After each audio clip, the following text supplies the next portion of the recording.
Dans un village serein au milieu des vastes plaines Massaï, une communauté vivait en harmonie avec la nature. Autour d'eux, les paysages resplendissants semblaient danser sous le soleil doré.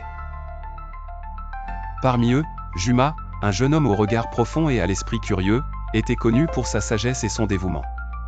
Juma était amoureux de Nalia, une femme brillante et courageuse, dont la beauté rivalisait avec les couchers de soleil africains. Leur amour était pur et solide comme la terre sur laquelle ils vivaient, mais leur bonheur n'était pas destiné à durer. Une ancienne tradition Massaï dictait que Nalia devait épouser le fils du chef du village voisin.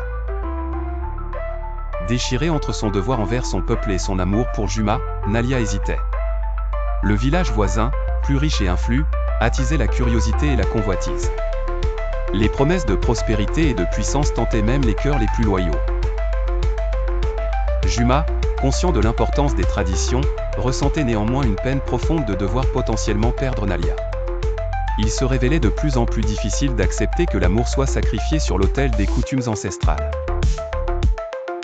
Mais Juma ne perdait pas espoir et cherchait un moyen de contourner cette obligation sans attirer la colère des anciens. Malgré ses tentatives, le jour du mariage approchait inexorablement. C'est alors qu'un événement inattendu bouleversa le destin de Juma et de Nalia. Une approche de trahison surgit, le fils du chef, Motibo, à qui Nalia devait être promise, n'était pas un homme d'honneur comme on le pensait.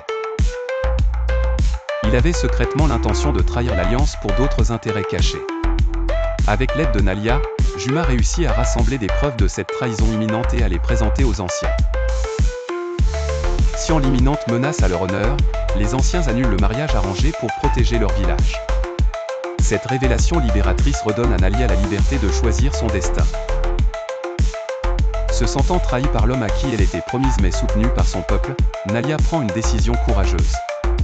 Elle décide de rester dans son village pour contribuer à son développement et à son bonheur. Nalia choisit l'amour véritable et la justice au-dessus des artifices et des richesses illusoires.